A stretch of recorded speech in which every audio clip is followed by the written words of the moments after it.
வணக்கம். நான் இப்போ ஒரு பேரிச்சம்பழம் பலகாரம் செய்ய போறேன். அதுக்கு தேவையான பொருட்கள் இங்க இருக்குது.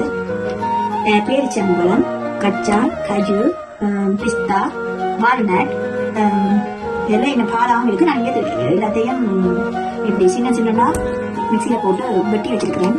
இப்படி நடுவு நடுவா வெட்டணும். அப்பதான் நம்ம சாப்பிட கடிபடும் நல்லா இருக்கும். இது பிஸ்தா அதையும் நடுவு நடுவா ஆக்கிருக்கிறேன். அடுத்தது இது பாதாம். இதுக்கு அந்த வால்நட்டை நான் நொறுக்கி போட்டிருக்கிறேன்.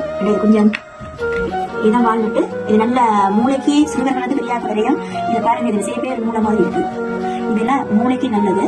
இதுவும் நான் கொஞ்சம் சேர்த்து நான் இதுல வச்சுக்கிறேன். ஏன்னா ரொம்ப இது சேர்த்தா கைக்கு வந்ததுக்காக. அதுக்கு பிறகு நான் இங்க பேரிச்சம்பழம் இருக்குது. அதை நான் குட்டி குட்டியா நான் வெட்டி வச்சிருக்கிறேன். இப்ப நான் இந்த இதுல போட்டு எல்லாத்தையும் சேர்த்து நான் மிக்ஸ் ஆக்க போறேன். எல்லா நட்ஸ்களையும் இதுல போடுவோம். இது பிஸ்தா எல்லாம் சேர்த்து மிக்ஸ் பண்ண வந்ததுக்காக தான் இது வருது. இது இனி நாங்க என்ன செய்ய போறோம் அப்படின்னா, இந்த பேரிச்சம்பழத்தை இதுல போட போறோம். பேரிச்சம்பழத்தை நாங்க இதுல போடுவோம்.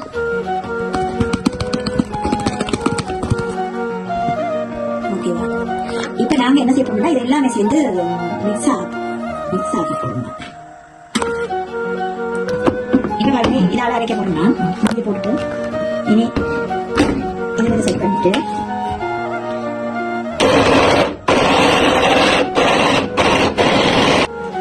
பாருங்க. இப்ப நான் இதெல்லாம் சேர்த்து கலந்துட்டேன்.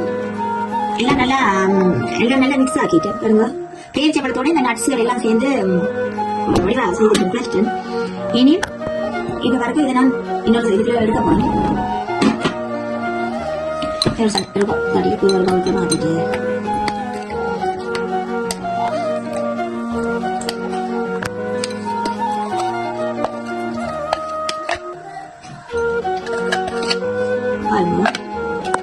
Ini kan ini saya pernah sana. Ini kan ini udah apa? Ini jangan bela. Ini jangan udah lagi. Kenapa?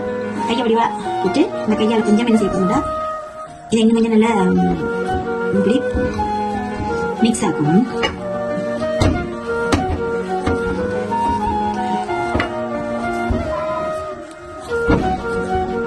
இது நல்லா இப்படி நல்லா மிக்ஸ் ஆக்கிட்டு அதுக்கு நீங்க என்ன செய்ய போறீங்கன்னா, இப்படி முழுகளாக முடிய தேவையில்லை. எனக்கு இந்த சைஸ் ஓகே. இது உள்ள இருந்துச்சு. இது இப்படி ஓட்டுனீங்கன்னு சொன்னா இது ஒரு இந்த விளாண்ட ஒரு போல் உள்ள இருக்கு. இதை எப்படி நீங்க வைக்கணும். இப்படி எல்லா உண்மையிலும் நம்ம செய்யலாம். அளவா எல்லாத்தையும் அளவு எடுத்துட்டு இதே மாதிரி எப்படி ஓட்டணும். இப்ப பாருங்க, இதே மாதிரி நான் எல்லாம் ஊட்டி வச்சிருக்கிறேன். இனி அடுத்த கட்டமா நான் மா கிளவையில இந்த உருண்டைகளை துவச்சு பொரிச்சு எடுக்கிறதே நான் காட்டுறேன். இப்ப பாருங்க, நான் இப்ப சுட போறேன். இதை எடுத்து தோய் மாவுல போடுவோம். போட்டுட்டு இது இப்படி துவச்சு எடுத்துட்டீங்கன்னா அதுக்கு பிறகு நீங்க என்ன செய்யணும், கொஞ்சம் மணி காட்டுறது எண்ணெய் கப்பல் சாப்பிடுறது உருண்டை எடுத்து எண்ணெய்க்குள்ள போடுவோம். நான் இப்ப எல்லாம் பொரிச்சு தயார் பண்ணிட்டேன். பேரிச்சம்பழம் பாருங்க, நல்லா இருக்குது, திருப்தியாயும். இதே நாங்க இதை போட்டுருக்க வைக்க முடியாது.